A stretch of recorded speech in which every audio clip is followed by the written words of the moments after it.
we're doing something a little bit different. And if you're watching the video, great, you're going to see me. You're going to see this whiteboard with all these words on it. If not, don't worry about it. If you're just listening to the audio, I'm still going to take you through everything on the board and you'll still get plenty out of this. So the primary goal in this episode is to talk about how we can use certain ideas, certain strategies to help rebuild our dojos, okay? Coming out of the pandemic, what is our plan? Are we just going to start having classes again? Maybe already having classes. We've been having classes at my dojo, but limited classes. As we grow and hopefully grow back into our schedule and get more people to hopefully start coming in the door as people want to start doing activities again, how are we going to be prepared for that? What do we do to try and get more people to come in? How do we attract more people to the art? What are some systemic challenges that we've faced for many years and maybe we haven't addressed them? Well, now's the perfect time to start talking about them. And we're going to talk about some of the great answers I got from a question that we posted in the Aikido instructors group. And then I'm going to talk to you about another idea I had that might help you guys with growth and trying to attract new students. But first, let's talk about the question. The question that I posted several months ago was to the instructors, as an instructor, what do you feel like is one thing that is a misconception, a false belief, or some kind of idea that the prospective student has in their head that keeps them from ever contacting you about taking a class? What's the limiting factor that says, nope, Aikido is not for me? So what I have on the board behind me is just some. We literally got hundreds of responses, and I've been wanting to do this video for a while, but we kept getting more and more responses, so I kind of wanted to let it build. We're at a good point. We have a lot of data now that we can go over. Now, not everything on the board is all of the answers, obviously, but a lot of them were very similar, or I could kind of put them into categories where they were kind of in the same realm. So that's what I'm going to go over now. So just talking about the question and then some of the answers I got. Some of the limiting factors or false beliefs that keep people from entering the dojo. Maybe they don't have enough time. Now that's I don't feel like that's Aikido specific. That's for everybody. Every day people battle with time. I don't care whether you want to start Aikido classes or fencing classes or horseback riding or whatever you're doing, you're battling time constraints with your daily schedule, balancing life and work and everything else. Okay, so that is just a constant. That's not really Aikido specific, but it is worth mentioning and worth talking about, and it was one of the comments that kept coming up under that post. Second is, it's too hard to learn. Now this, I think we all as instructors or students can say that yes, the conception that Aikido is more difficult than maybe some other activities is there. And I mean, I don't know about you, but me as a student, it actually attracted me to the art and kept me training because it was challenging and I never felt like I got it. You know, I've at this level, 30 years in, I'm still saying I have a lot to learn. Okay, that is great for us, but maybe to that new student or that prospective student, maybe that's overwhelming. Maybe looking at the big picture that this is a more difficult art. There's a lot of techniques. There's a lot of movement. It's complex. We have to learn how to fall. That could be intimidating. Again, I'm not judging it. These are not my answers. These are from our members of the group.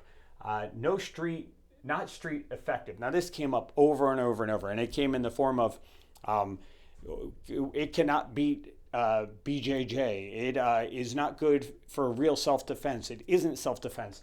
It is not street effective. It's not realistic. It's fake. All that came in, and obviously that was an answer that a lot of people wanted to put out there, and that's something I want to talk about at the end of this, so hang with me. It's too easy. I don't know about that one. I saw that a couple times. I don't know how many people think it's easy, but maybe what was trying to be said was by looking at it that it's not difficult enough, or maybe it's not aggressive enough. I'm not quite sure on that one, but I felt like I wanted to put it up because I did see it a couple of times. Lack of flexibility, lack of range of motion. The concern that maybe the person that's looking at joining thinks I need to be super flexible because of all these joint manipulations and shoulder manipulations. I think we've all heard people walk in the door and say, yeah, my hand can't touch my elbow, so I can't do Shionagen. I can't really bend my wrist that way. I got pins in it. So we've heard those concerns on range of motion issues and lack of flexibility. I know I have. You guys probably have as well. It's too much like dancing. It looks like dancing. It just looks like you guys are dancing around the room. That was something that came up repetitively and definitely worth noting. Again, we're not attaching to how we feel about this right now. We're simply discussing them, all right? And this, hopefully at the end, these data points will help you out. Too expensive. Again, I think that's kind of like the don't have time, the time constraint and the cost objection. Those are two things that often come up. But again, that's any activity, anything where you have to pay for it. And then, my answer to that is, I know some of you don't charge for classes. So that takes care of that. And again, we're not going to dive into how we feel about that. We're just saying that comes up as, for lack of a better term, an objection as to why we're not going to maybe sign up is because of cost. Okay. Now we'll go up here and we'll look at not strong enough. The conception that I need to be strong in order to practice. Okay. That was something that came up several times. Can't fall, or what another one repetitively was that falls are intimidating. And I think we can all agree that we've had people walk in the door. For me, when I was 19 years old and first saw an Aikido class, the falls are what drew me in. But maybe a 60-year-old is going to look at that entirely different. Or maybe a 30 or 40-year-old that has some injuries is going to look at that differently. So it's a perception of ukemi, really, that is a big factor. I think that a lot of us can agree on that. Again, it's a little bit of my opinion, but we're not going to focus too much on that. We're just going to put it out there. Fear of injury. I know that's come up with me many times with different students over the years. They walk in the door and they start originally saying, I don't want to get hurt doing this. I'm a little worried about getting injured. I work with my hands. I can't get hurt. I couldn't lose a week's work because of an injury that happened doing this. So I'm concerned about my welfare. I'm concerned about an injury. I think that that's pretty common in what we do. But again, that could be common in a lot of other arts or a lot of other activities. Too old. Definitely have heard this one, right? Maybe too old, or maybe let's go the opposite way. Maybe too young. Maybe the class that you're teaching, everyone is a lot older and they're a little bit younger. Maybe you're teaching people in their 50s, 60s, 70s, and a 20-year-old walks in and says, I'm too young. Everybody in this class is much older, so maybe this isn't the right class for me. So I would challenge people to say not just too old, but maybe too young. Ineffective kind of goes with the street defense one, but this was something that came up over and over, so I want to put it up there separately. It just doesn't work. Whether it's street effective or in the dojo, there was the conception that Aikido does not work.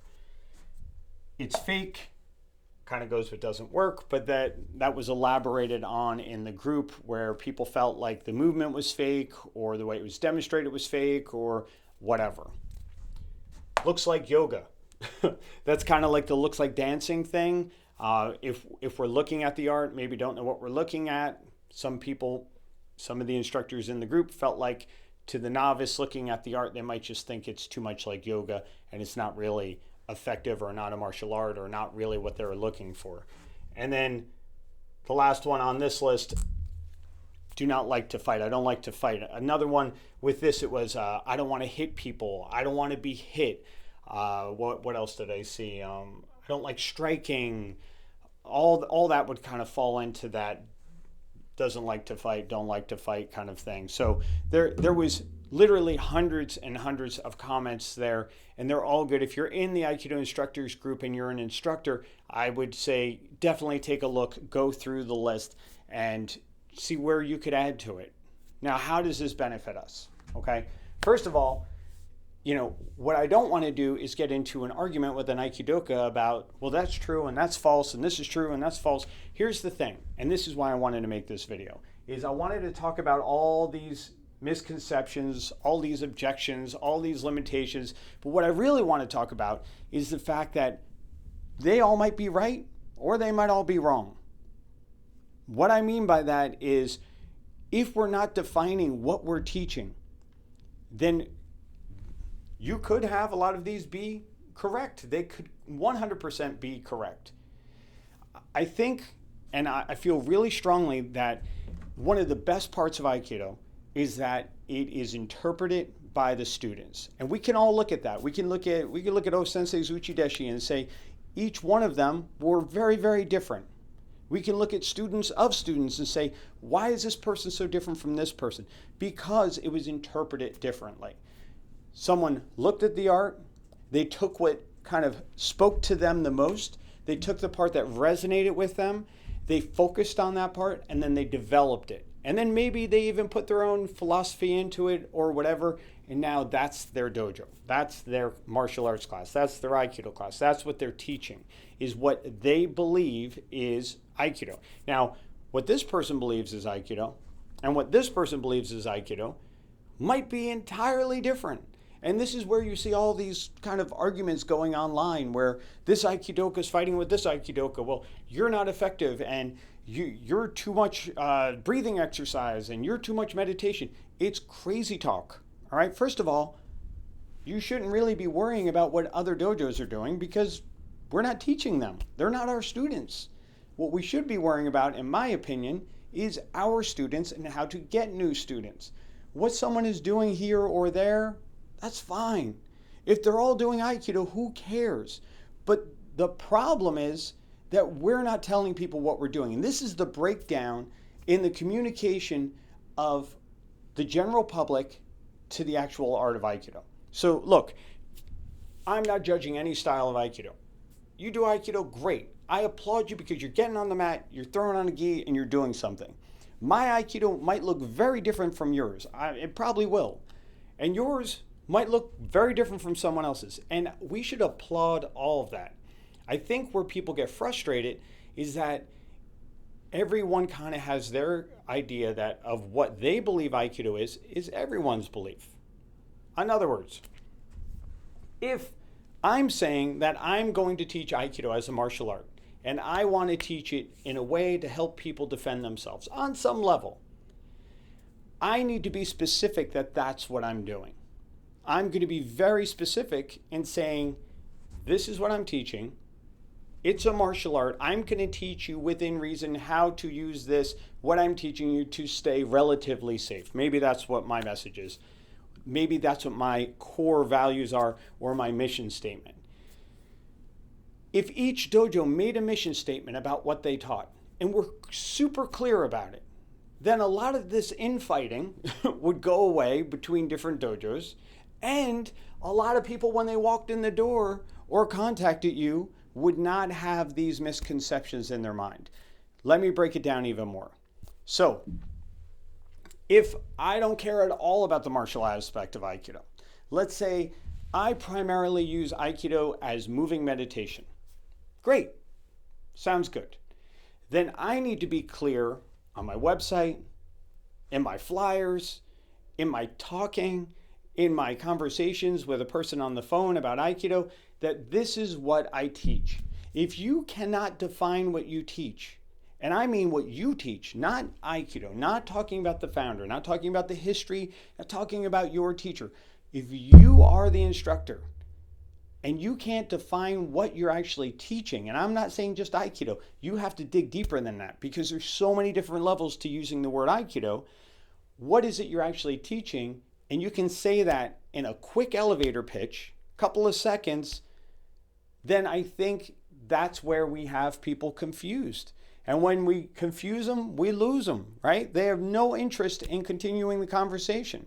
And to be quite honest, if somebody walks in the door and they're looking for self-defense and they're looking for a simple way to do some basic self-defense, maybe it's awareness, maybe it's something that it's just they feel like they want to build their confidence and have a little bit of self-defense knowledge. And they come into your dojo and you clearly do not teach it as a martial art. You're teaching it as a way to improve flexibility and state of mind. Great, no problem. But now I walked in the door thinking I'm getting a martial art, and I'm actually getting a version of a martial art that's more focused on flexibility and breath rather than actual self-defense. So do you understand where I'm going with this? Is if we are all clear in every part of our messaging, and our messaging starts in our social media, it starts on your website, it starts on your flyers, it starts on your sign, it starts on every single point of contact that bridges the gap between you and your prospective student. That if you're clear of what you're doing, you could still be successful. There is, and I'm sure there's a market for almost everything we've talked about. There's probably a good market for people that just want to do it like yoga, or maybe do it like, just work on range of motion and improve flexibility. I'm sure you could develop a market for that if that's what your core values are and if that's what your mission statement is clearly saying. If that's what your art is, you're like, hey, look, I don't really do, let's say, hypothetically, okay, don't go bashing me online. Let's say you don't do falls at all. There's no falls in this dojo. All we do is taisabaki, and we do some boken work, and we primarily use it for core, I'm making this up, for core development and posture. Okay, great. Tell everybody that's what you're doing. Stop just saying, I do Aikido. All right? First of all, the word Aikido in itself confuses people, and this is proof of it. People don't know what we do. So we have to simplify that. You don't have to simplify your art. You don't have to change your art. Nobody wants you to do that. Do what you do best. Do what you love. That's your passion. Let everybody know what you're doing. But be clear on what you're doing. Don't sit there and throw an Aikido shingle up at the YMCA or on a building or anywhere and just get upset that people are like, you're not a martial art, or you're doing too much range of motion, or you're doing too many breathing exercises. Be clear on what you offer. Put Aikido on the wall. And then underneath, a school for breathing, flexibility, and awareness training. Okay, great. What does that mean? Let's simplify that more. You're going to come into class. We're going to focus with great movement. We're going to focus on some breathing. We're going to focus on some posture. We're going to focus on awareness, general physical awareness. That's primarily what we do here. Oh, okay. So I'm not going to be doing really self-defense. I'm going to be doing more of this. Yes. Okay, great. Sign me up, or no, that's not what I'm looking for. Now you've got the people you're looking for. So what I find, and again, this is just me, is that there's kind of like a megaphone, right? If we look at the entire, everybody we're trying to talk to out here. If we're all just saying, do Aikido, right? To everybody, first of all, we could be confusing a lot of people. Second of all, do we really want all those people? There's probably a lot of people there that wouldn't be a good fit for my dojo. Maybe some of these people are a little aggressive. Maybe they're not the nicest people. Maybe there's some people that are looking to do harm or something. I don't want everybody. So what we do is, instead of using this huge megaphone, we taper down and we kind of niche down to a smaller group. But then we're very, very clear in our message so that maybe we're talking to less people, and maybe some people are hearing about you and now they're saying that's not for me. But now we're not doing a disservice by saying that by people perceiving that we're something we're not. If everybody that practiced did this, if everybody that had a dojo did this, it would be so much easier to find the right people and to also funnel down, niche down to that group of people that you really want to bring in and develop as students. And then the people that is not for them, they're going to go elsewhere. That's all. One of the worst things, in my opinion, is to have somebody walk in the door of a dojo with a great teacher teaching whatever style, whatever emphasis they're emphasizing in their art, and have that student be like, this is not what I expected. This is totally not what I expected. Well, what did you expect?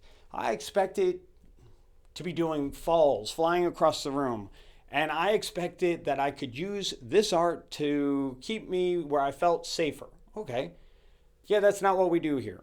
What we do here is this. Well, now that person is either going to quietly quit or they're going to loudly quit, but they're going to leave with the feeling that they didn't get what they wanted. Okay? So if we can be clear on our message, if we can look at what's holding people back. Now, some of these things might be false for everybody. They might be like, yeah, none of this, I don't offer that. I'm never going to offer that. Other parts might be like, yeah, no, I actually offer that. That's something I do in my classes all the time. So that's not true. You have to be clear with your message. We have to understand that the general public doesn't understand what we're talking about. And when they walk in the door and we start talking about ukemi and shionage and taisabaki and irimi and uke and nage and kamizai and shomen and that's called data dumping. That is when you take a person and you bring them into something, and right away you're so excited that you start talking about so much. Oh, sensei was born in, died at this age. No, that's a great way to just confuse someone so much that now they're like, I don't know what I'm doing. I don't know what's going on. This is too much information. You're speaking a strange language. We want to keep our message simple. We want to be precise. And the way this can all happen for you guys is by starting with a mission statement. Write a mission statement. What is the mission of your dojo? How do you teach? And if you're a student, help your teacher with this. Maybe bring it up. Maybe they'd like to help. Maybe this is a group effort with your dojo, which is a phenomenal way of doing it. Have the instructor kind of come up with the core values and then talk about what is the mission statement for the dojo. What do you guys want to do for your community? What are you looking to offer your community? Is it a way to beat MMA? Is it street effectiveness? Trying to make an art that's super effective on the street? Is it more about relaxation and centering and calming the mind? Is it more about increasing range of motion? It doesn't matter. And we have to stop going back and forth at each other because someone's doing an Aikido in a way that we don't do Aikido. Who cares? Worry about your group, worry about what you're doing, and then you'll have a huge effect on the art. Spend less time worrying about everybody else doing whatever it is they're doing. Spend more time trying to figure out what's your message, what are your core values, and what do you want to do with your students to make sure that this art is here for generations to come. So that's about it. I hope this was helpful.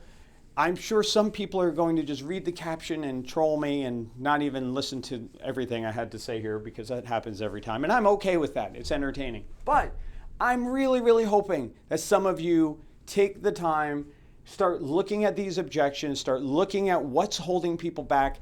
Make your own list of what's holding people back. That's where I would start. Then make a core value. Just write down, what are the core values of your dojos? What's the most important thing to you? Then write a mission statement. What is our mission? What are we looking to do with our teachings? What is it that we want to present to our students? And then make that in a way that it's easy to digest so anyone can read it. And then give it to someone that doesn't practice and maybe never intended to practice. Hell, like I give stuff to my mom. My mom, I've been practicing how long and she still doesn't know what I'm doing. Give it to her, let her read it. And if she understands it, I'm probably okay. If she reads it and she's confused by it, I immediately lost somebody. Somebody didn't understand what I was talking about. So try to make it so that your messaging is clear. The dojo understands, your group understands, your classes understand, whatever you got going on, but everybody in the dojo understands what you're doing. Then get it out to the population. Revamp your social media, revamp your website. Everything, every flyer you put out, whatever you're doing a door hanger, I don't care. Make sure the mission statement is consistent and what you offer is clear.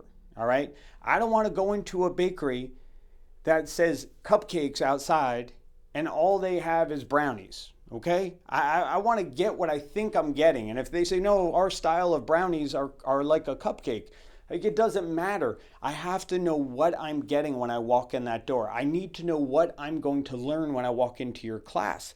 That needs to be clarified. And for me, I feel like it's a huge sticking point in our art. And until we start getting clear with messaging, we're going to continue to lose people that we could easily bring in and hopefully make long-term Aikidoka. That's it for today. Hopefully this helped you guys out. Probably made some people mad today too, but that's okay. I hope I made more people smile than not. Have a good day. Stay well, you guys. Stay safe, and I will talk to y'all soon.